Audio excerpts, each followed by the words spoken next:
Alors déjà, il y a des conséquences sur la santé.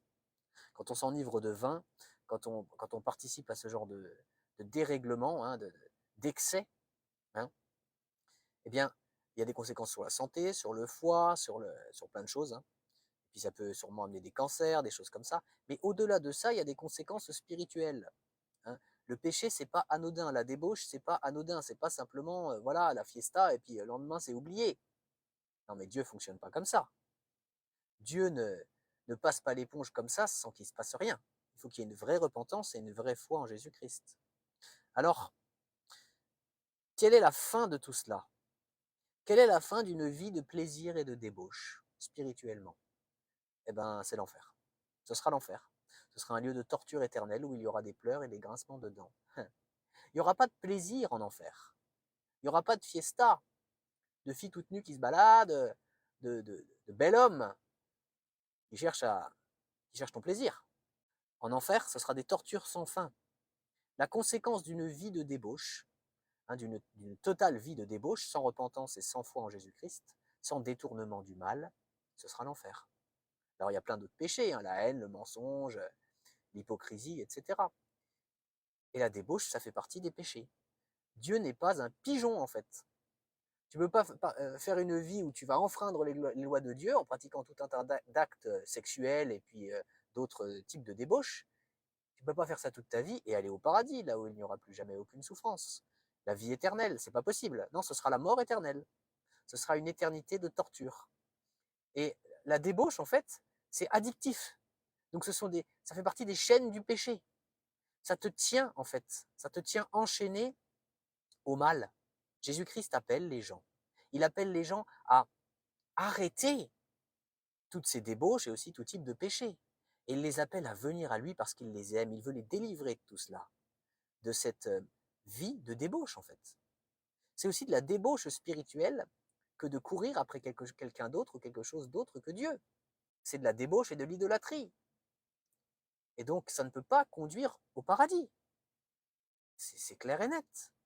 Ce que nous vend ce monde, toutes ces boîtes de nuit, toutes ces orgies, toutes ces fiestas, ce n'est pas divin.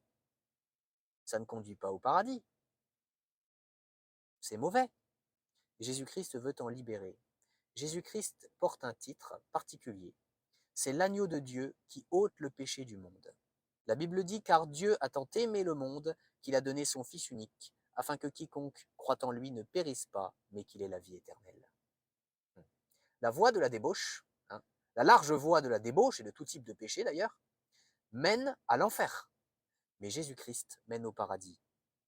C'est ou l'impureté, ou la pureté. C'est ou Satan ou Jésus-Christ. Si tu veux rester dans les ténèbres, dans toutes ces choses glauques, froides, noires, obscures, occultes, si tu veux rester là-dedans toute ta vie, et si tu restes là-dedans toute ta vie, tu iras en enfer. Dieu est juste. Dieu punira les pécheurs et les pécheresses qui ne se seront jamais convertis à Jésus-Christ durant leur vie. Dieu les punira en enfer pour l'éternité. Ce sera un lieu terrible, où il y aura des pleurs et des grincements de dents. On ne se moque pas de Dieu. Ce qu'un homme, avec un grand H, c'est-à-dire un homme ou une femme, sème, il ou elle le récolte. L'enfer, ça ne s'arrêtera jamais. Des souffrances sans fin, sans repos et sans répit. L'enfer éternel.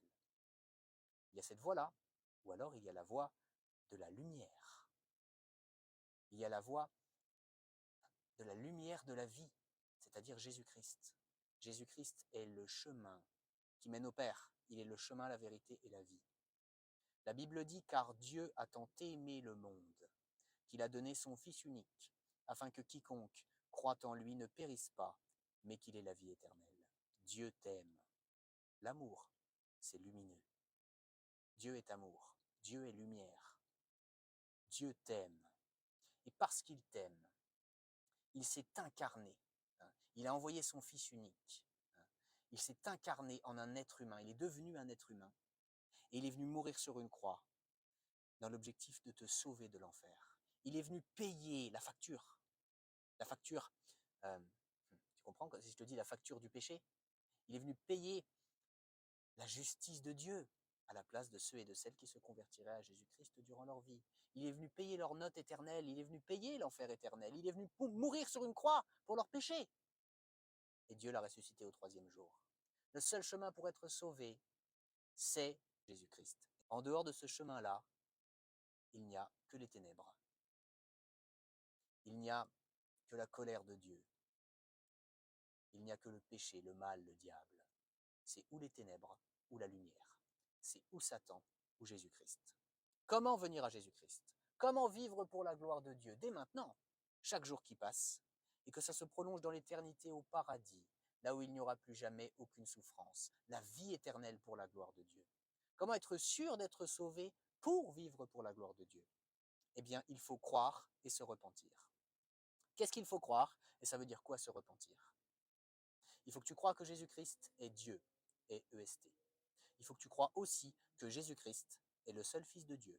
Il est les deux, à la fois Dieu et le seul Fils de Dieu. Et il faut que tu le crois. Il faut que tu crois que Jésus-Christ est venu sur terre en tant que 100% homme et 100% Dieu pour payer pour tous tes péchés. Il faut que tu crois que Jésus-Christ a souffert pour tous tes péchés. Il faut que tu crois que Jésus-Christ est mort pour tous tes péchés sur la croix. Il faut que tu crois que Jésus-Christ a été enseveli, c'est-à-dire qu'il a été mis au tombeau une fois qu'il était mort, évidemment. Il faut que tu crois que Jésus-Christ a payé toute la justice de Dieu pour tous tes péchés, à ta place. Il faut que tu crois que Jésus-Christ a payé ton enfer éternel à ta place. Et je ne dis pas que Jésus-Christ est allé souffrir en enfer, ça je n'ai pas trouvé d'endroit où c'est écrit dans la Bible. Mais ce que je te dis, c'est qu'il faut que tu crois que Jésus-Christ a payé ton enfer éternel à ta place. C'est-à-dire qu'il a réussi à payer ta punition illimitée, en un temps limité. Voilà ce qu'il faut que tu crois. Et il faut que tu crois que Dieu a ressuscité Jésus-Christ au troisième jour et que Jésus-Christ est vivant pour toujours, que Jésus-Christ est victorieux sur la mort, sur le monde, sur le diable, sur le péché, sur les ténèbres. Il faut que tu crois que Dieu a ressuscité Jésus-Christ au troisième jour et que Jésus-Christ est vivant pour toujours. Voilà pour la foi. Et si tu as accepté de croire tout ce que je viens d'expliquer là, alors la deuxième chose qu'il faut que tu pratiques, c'est une vraie repentance. C'est-à-dire qu'il faut que tu parles à Dieu en le priant. Et il faut que tu lui dises combien tu regrettes de lui avoir fait du mal par tes péchés, par tes fautes. Il faut que tu t'engages devant Dieu à ne plus recommencer à pratiquer le péché sous n'importe laquelle de ses formes. Et il faut que tu cites tes fautes, tes péchés à Dieu, et il faut que tu lui demandes pardon. Alors arrête cette vidéo maintenant et pratique cette repentance.